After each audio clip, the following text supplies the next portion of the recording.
All right, let's go. Welcome to another episode, new episode of eCom Reality, where we talk all things e-commerce, Shopify, Meta ads, Google ads, email, and so on. So, in this one, let's focus on Meta ads and why, if you're being charged 10% of ad spend, that's, I would say, a mini or bigger red flag. So, nothing against that model because it's one that I've actually taken advantage of myself along the years. But if you think about it, it's kind of stupid, because unfortunately it doesn't incentivize the right attitude, right?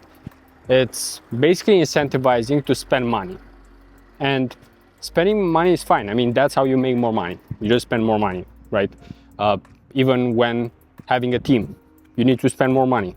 It doesn't even work out sometimes. Like, I'm aware that I probably overhire at some point, but it's because I know that it can be likely to turn out really well and could be worth the investment, let's say.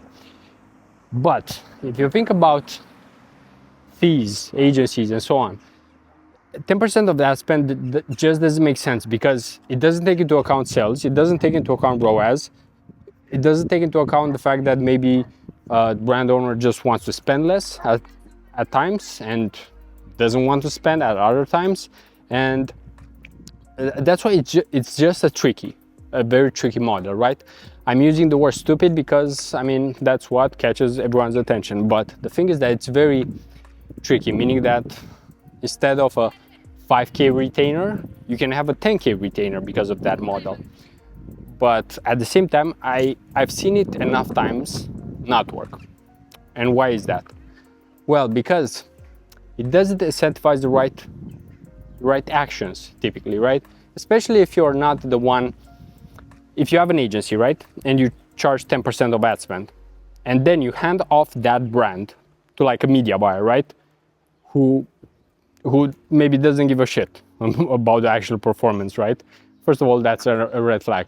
But second, if that media buyer is actually not paid per client or percentage of that percentage, then the incentive is totally not aligned, because that's one of the biggest problems here.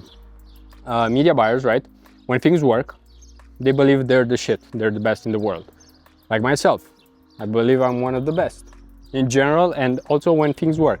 But at the same time, when things don't work, I feel like I'm just not any better than any Indian out there, right? I'm using India just because it has the biggest population. So I'm aware that there could be at least 1 million Indians out there who could do a better job than me, For example, in my country, Romania, I mean, there aren't even 1 million marketers, so not the best example, as a caveat.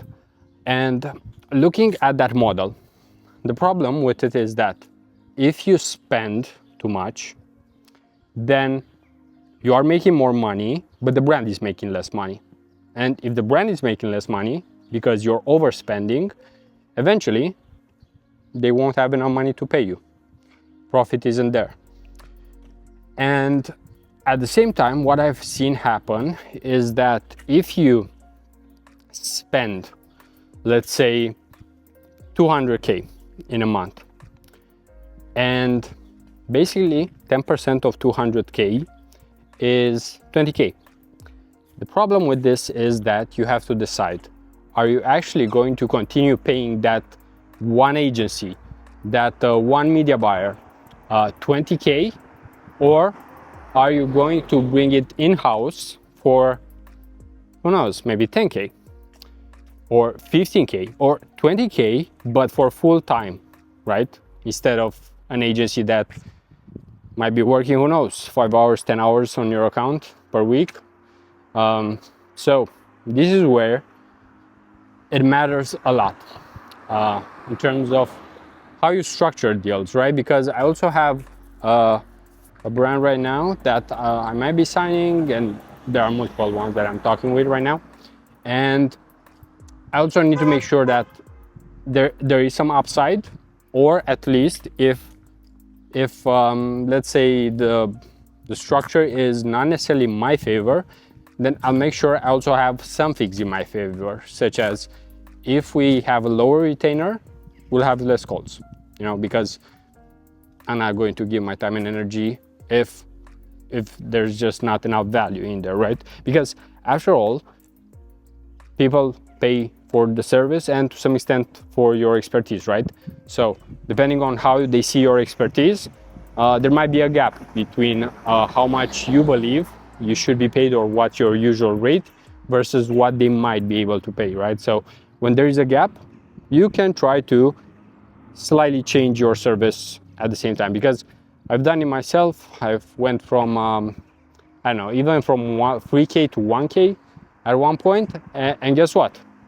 The service, the results are just going down right now with that one client, and it's not because of me. It's because I can help them more than what they paid for, which is not ideal. But at the same time, if you have two legs that you need the surgery for, right?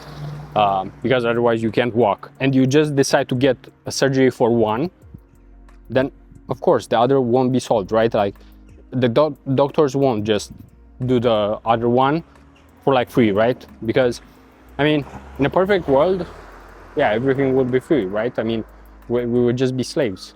So I'm just putting this extreme perspective here to understand or to make it easily digestible, right? Because I'd also want to help as many brands as possible at a fairly low price for them, right?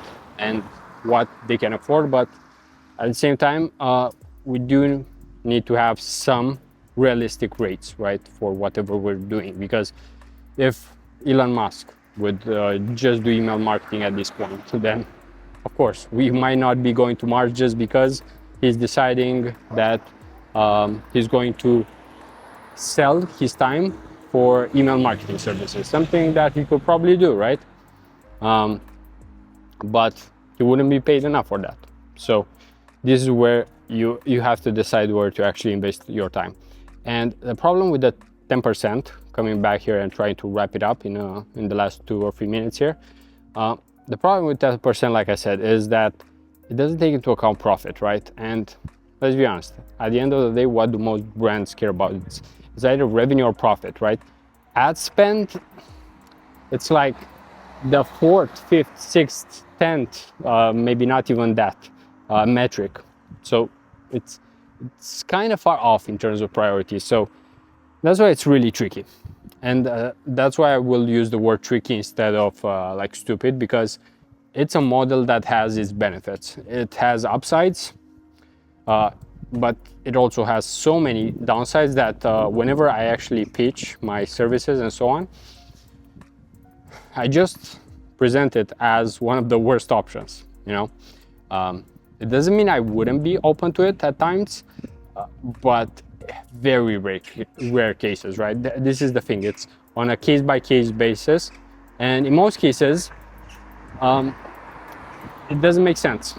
So if it doesn't make sense, why even use it, right? But at the same time, I've seen crazier offers out there, such as pay-per-lead or others, where basically you kind of are working for free unless you give results. And nothing against that. Those are actually one of the best services out there, right? The ones where you actually pay per results. So I haven't done it myself just because I'd do affiliate if that were the case, right? That's why there's a business model for everything out there. And myself, what I prefer is paid ads, because they are still very close to generating revenue. So they are the closest, I would say, for many businesses. Without Facebook ads, without Google ads, many businesses wouldn't exist, online businesses specifically. So they are definitely very, very important still, and will be. And marketing in general will be, together with selling. And I'd say these two are one of the highest value skills that someone could have. Marketing and sales. If you have those two, then let's say maybe public speaking would be another one, although basically marketing is just knowing what to say, when to say, and you can do that without ever like showing your face. Actually, many faceless channels and so on out there. Anyway, not to make this way too long and go into other subjects here, I would say that's pretty much it for this one. I guess a hot take or not so hot take, but I was just thinking of it because I've seen it so many times not work, and when it worked for maybe 1 or 2 months, and after that it became tricky. So I wanted to put that out there. Actually, I wanted to put this out there, this subject. And if you enjoyed it, as always, you can leave a like, a comment. Pretty responsive because I don't get too many right now, so that's actually what I would prefer long term in most cases. And if there's anything you want to add, you can do it in the comment section. And if there's not, then you can watch other videos. And until next time, peace out.